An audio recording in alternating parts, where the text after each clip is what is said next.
जम्मू कश्मीर से बड़ी खबर आपको बताएं। अखनूर के बट्टल इलाके में फायरिंग के ताल्लुक से ये खबर है, जहां पाकिस्तानी फौज ने भारतीय फौज पर हमला किया है। भारतीय फौजी जवान जख्मी बताए जा रहे हैं।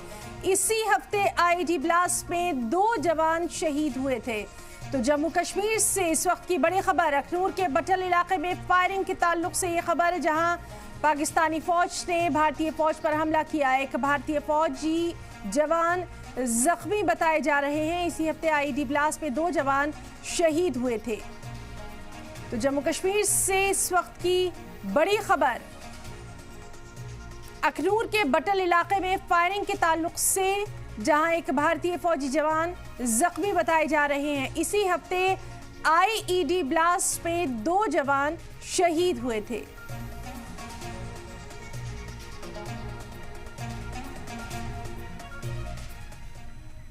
और सीधे रुख करना चाहेंगे जम्मू का, हमारे साथ मौजूद हैं हमारे साथी रवि शर्मा। रवि, इस वक्त की बड़ी खबर, डिटेल्स चाहेंगे।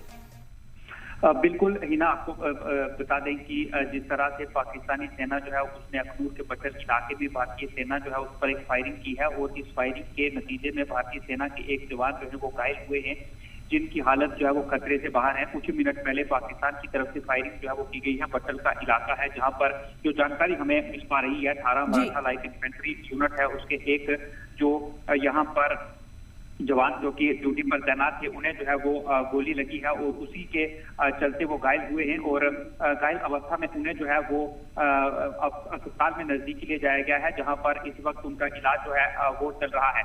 अभी कुछ ही समय पहले की घटना है जहां पर पाकिस्तानी सेना ने इस तरह की जो नकलो हरकत है वो की है, जहां पर पाकिस्तानी सेना ने भारतीय क्षेत्र में गोलाबारी जो है वो की है, और इस गोलाबारी में जो है वो भारतीय सेना के जवान घायल हुए हैं। आपको बताता चलूं कि यहाँ पर अगर इस पूरे इलाके की बात करेंगे तो बट्टल इलाके में ये वही इलाका है जहां पर अगर बीते मंगलवार की बात करेंगे तो बीते मंगलवार को भी पाकिस्तान की तरफ से एक आईईडी जो है वो यहाँ पर फिट की गई थी, क्योंकि भारतीय सेना के जवान इस पूरे इलाके में लगातार पेट्रोलिंग कर रहे थे। तो उसके चलते एक आईईडी ब्लास्ट हुआ था, जिसमें 2 भारतीय सेना के जवान शहीद हुए थे और 1 घायल हुए थे, और इन 2 शहीद जवानों में एक कैप्टन रैंक के अधिकारी भी थे। और आज एक बार फिर से जो है वो पाकिस्तान की तरफ से इस तरह की हरकत की गई है कि गोलाबारी की गई, जिसमें भारतीय सेना के एक जवान जो है वो घायल हैं, जो कि खतरे से बाहर है, लेकिन उनका इलाज जो है वो इस वक्त अस्पताल में चल रहा है। रवि शर्मा, आपसे ये भी हम समझने की कोशिश करेंगे, चूंकि आप ग्राउंड रियलिटी पर लगातार मौजूद हैं, इस तरह की खबरें आप लगातार कवर करते हैं। जैसे जैसे मौसम बदलता है,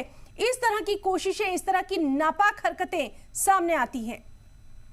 बिल्कुल, आपको बता दूं कि जिस तरह से पाकिस्तान की हमेशा से कोशिश रहती है कि सर्दियों के मौसम में जो मिलिटेंट हैं उन्हें भारतीय क्षेत्र में घुसाया जाए, तो कश्मीर घाटी जो है वहां पर इस वक्त बर्फबारी है, और पाकिस्तान की कोशिश रहती है कि जो एलओसी है, चाहे वो पूंछ हो, राजौरी हो, या फिर नौशहरा, या फिर ये एलओसी का जो केरी बट्टल इलाका है यहाँ हो, या फिर आईबी हो, तो यहाँ पर जो सुरक्षा बल है वो पूरी तरह से तैनात है। सीमा पर जो एलओसी है वहां पर सेना जो है वो पूरी तरह से मुस्तैद है, और आईबी पर बीएसएफ जो है वो पूरी तरह से मुस्तैद है।